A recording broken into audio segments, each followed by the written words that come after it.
5-minute prophecy.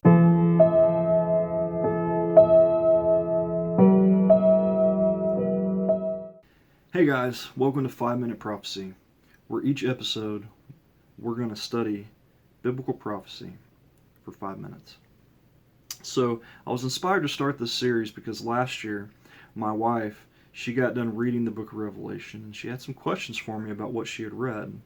And I realized through that conversation that not only was I a little rusty on the book of Revelation, but that I'd also never really done an in-depth study on biblical prophecy. And so since that day, I've been studying the prophecies that are written in the Bible, and it has sparked my faith in a way that I was not expecting. It has deepened my relationship with Jesus, and my faith has increased because so many of the prophecies that are in the Bible have already been fulfilled. Guys, we are living in the last days right now. The rapture of the church is so close. We're in those final days, okay? Through this study, I've also learned that prophecy in Scripture is not routinely taught in churches anymore. It's not out in the world, and it's not being taught in the places that it should be taught, and that's the church, okay?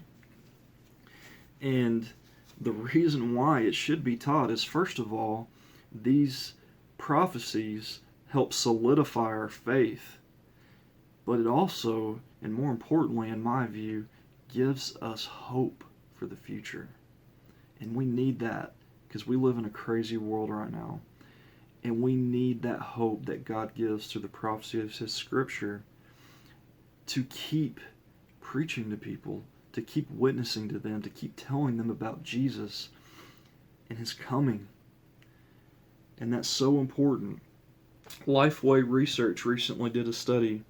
They said that 64% of pastors say their churches do not require staff to hold specific end times beliefs. 64%. 56% of pastors say their churches have a stated position on the sequence of end times events. So a little more than half of churches have a basic understanding of the sequence of end times events. And 64%, they don't even require their staff to hold specific end times beliefs. And I think just those two numbers alone feed into this last number. Only 6.6% of the 2.42 billion Christians in the world today believe in the rapture. 6.6% of 2.42 billion. Guys, we've dropped the ball when it comes to biblical prophecy. In Revelation 1, verse 3, Jesus says, "Blessed is the one who reads aloud the words of this prophecy, and blessed are those who hear, and who keep what is written in it, for the time is near." This verse, as well as I think it's Revelation, it's later in Revelation in the 20s. This is the only promise you're going to find in the Bible that God gives as far as blessed are the ones who read biblical prophecy, and blessed are the ones who hear it. Okay? That is an amazing promise. And the fact that we're not taking advantage of that as Christians is heartbreaking. But we're going to change that. And I'm hoping this series will help to change that.